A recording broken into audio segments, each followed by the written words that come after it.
I grinned briefly as I saw my Dave seemingly being occupied with the practicing of a series of emotions.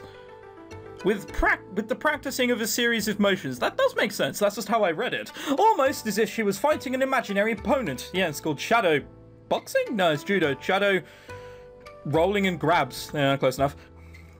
Perhaps it was a perfect opportunity to get close to her and surprise her a little. Oh my god, everyone in this game's a pervert, aren't they? First Ichikawa, now me. Am I Ichikawa? I might be. Slowly I snuck over, making sure to make as little noise as possible. Before I reached with a hand toward her shoulder. Dave! At the touch against her shoulder, Dave reacted. She grabbed hold of my hand and, with a loud grunt, shifted her weight, curling and tipping me over her shoulder. All I could do to brace myself for impact as I hit the ground. Oh, it was all I could do, see?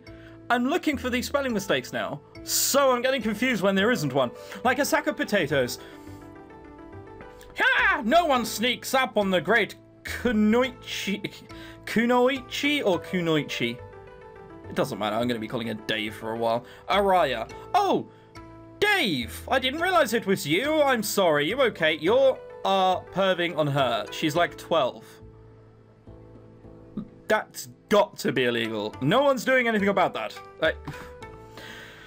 Kunoichi? More like a Tasmanian devil. That throw didn't hold a shred of mercy in it.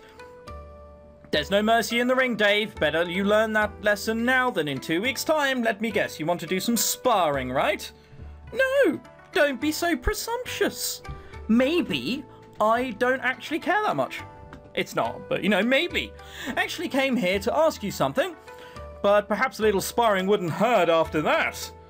You're just gonna get battered. You're gonna be limping up to the fucking, like, shrine. People are gonna think she fucked you. I literally mean her. Oh, what do you want to ask? We've got all afternoon for the sparring. I could do with a bit of break anyway. Where to start? Dave. Like, how is this my master? I know what senpai means. She's 12. I'm 17. You used to take part in big and important matches. Didn't you get nervous before the big moment? Yes, but then I hit puberty and it's never turned back. Oh yeah, this one time I got so nervous I hid in the kitchen cupboards until Dad found me and dragged me to the car by my collar. Of course, that was when I was like 8. Oh, okay, so like 2 years ago. Well, obviously I can't go hide for my match, but some friends of mine made this rather silly suggestion to go pray or something. Honestly, at this point I'll take anything I can if it calms the nerves. A little. Dave, are you sure about this? Why?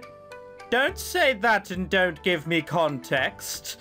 You mean the match? Of course I am. I been practicing. Oh, for fuck's sake. I been practicing judo ever since I could walk. This is my best chance to represent this country and the sport I love too. So you're not being questionable over the shrine, you're questionable about me going. Dave seemed to think for quite a long time, all the while tapping at the side of her jaw with a finger.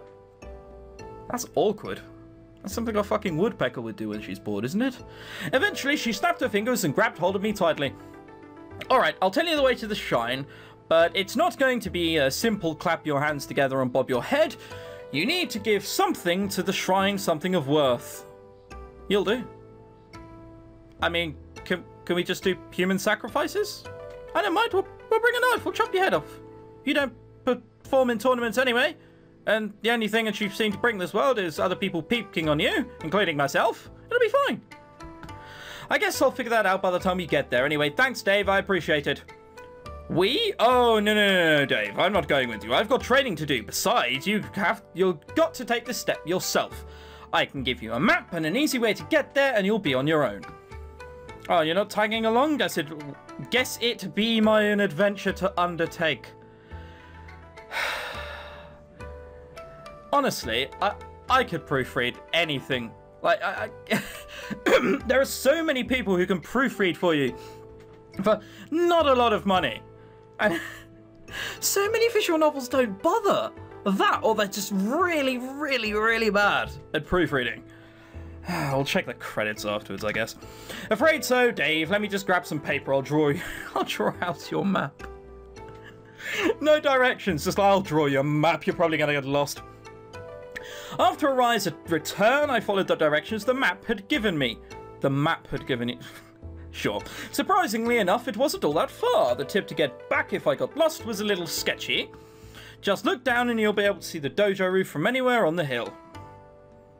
We're so far. We're going to get caught down there. It's going to be like the middle of the night. The forest nearby the dojo was my first challenge to overcome, a lone path coiling along the trees, and there was even a river Ichikawa's sister had mentioned in the distance. Of course, I decided to stay away with my Dave's directions, and after an hour or so, I arrived at the shrine. You said it was short. You said it was surprisingly short. An hour isn't short. An hour or so, even. The shrine... It's exactly the same as the dojo. The shrine itself seems surprisingly well maintained despite being in the middle of nowhere. It made me wonder if someone secretly lived there. Well, they'd have to. Perhaps some secret martial arts master already daydreams of a potential hermit having hidden themselves in the shrine to prepare themselves from an upcoming clash between good and evil started to dwell on my mind. That probably isn't going to be the case. And yet nobody is around. I sighed in annoyance at the fact the shrine grounds seemed to be entirely abandoned. It was mysterious how the buildings seemed well maintained, but for the time being, I decided to focus on the reason behind my visit. It only took a few moments before I gathered the courage to enter the temple myself. A couple of minutes, people have seen you by now, and inside found a rather fancy-looking shrine of sorts at the back of the hall. Guess that's the shrine everyone's talking about. Oh yes, how grandiose.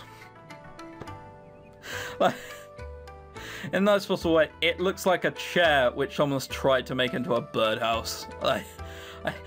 I'm not impressed by that. And there's a bell and, I don't know, that thing, whatever you call it. Are these bells? They're probably not, they're probably lights. Silently, I folded up the map I was given, and after putting it inside my bag, approached the shrine. Hang on, she had to draw directions for me to walk for an hour. Fucking hell, that's dedication. I was kind of skeptical about the whole religious aspect, so I didn't hold too much confidence in the idea of some shrine granting me the luck I would need to win this match. In fact, I don't really think luck is going to help me much in a match like this. In my opinion, martial arts didn't hold any place for luck. Oh, I don't know about that. I mean, yes, you could argue certain things are perfectly timed, certain things always come down to luck a little bit. A match was all about using the knowledge you gathered from the experience you attained in previous matches, and your opponent. You can't go in there not knowing who he is. You show up, it's just some fucking 40-stone sumo wrestler. Because then, no matter how much experience you've had from previous stuff, it's not going to help you. And a nice bit of talent to help you guide you through the match. There was simply no room for something superstitious like luck. Look at me just dismissing this. Ha! Luck? I doubt it. Clearly, this would be a match where my experience and talent would be tested against that of my opponent. Nothing more, nothing less. How curious, the boy doesn't believe in superstition, and yet this child of man stands here in a place of power surrounded by the very thing he denounces. Why was I saying that out loud? What is it with these main characters who can't just think to themselves? Unless she can read my mind. In that case, I'm probably fucked if we're in a fight. Upon hearing the voice, I looked around trying to find the source, but there was no one to be seen. Who's there? A classic question to ask, and yet the right thing to ask would be, where am I? No, I ain't going to keep looking around. If you rush for me, I'm going to see you. I want to know who you are. What do you mean? Obviously, you're here hiding nearby. Perhaps, but entertain me for a little longer. Why did you come here if you do not believe in things like luck? I came here to prepare myself. Oh, to enlighten me about what this something might be that you are preparing for. Yeah, I felt a little annoyed by the questions. A little annoyed? Someone is speaking to you. You can't even see where they are. Like, they could literally be behind one of these fucking beams. We haven't looked. We've just stood here aimlessly and gormlessly, so it appears. But, yeah, that's right. You're getting annoyed by all two questions. And perhaps if I kept talking to her, I'd be able to find out where that girl was hiding. I'm preparing for a competition, a judo match. Judo, what's that? Oh, glorious. We are probably facing some sort of god, or someone who hasn't been out of civilization for 300 bazillion years, or, you know, one of those people. Seriously, you don't know what judo is? It's a highly skilled combat art. Ah, so you're a warrior, hesitant to go into battle and came here in hope of finding the resolve to fight. I think warrior's putting it very kindly, but sure. I'm not sure about the warrior part. How fortunate it just happens that there is need for one of your kin. My kin. A hero. The shrine is meant to bless heroes like yourself. However, every great hero has to sacrifice something in return for the shrine's blessing. Fuck's sake, that girl would have been helpful. We could have killed her. It's like, there you are. Do what you will. You can either put a soul into it or it'll feed you for 5 days. Sounds like what the others mentioned, however I do like your version more. Laughing briefly at the story the hidden girl was telling me about the shrine, I decided to play along and clap my hands together in a prayer. This seems absurd. Is she just gonna, like, you know, turn around and be like, Ah, joking! I have no powers. It wouldn't surprise me. So what's next? Toss my allowance into the praying box? Maybe. No? Shame. Don't be silly. Money is of little importance to a hero. For the sacrifice, you will be something much more interesting and precious to you. I look forward to seeing what destiny has in store for you. Just like that. We're ending this? As if on cue, the girl's words reached my ears. I felt nauseous. Like my head was spinning wildly. No one's noticed this. Ever. It's an hour away from civilization. An hour.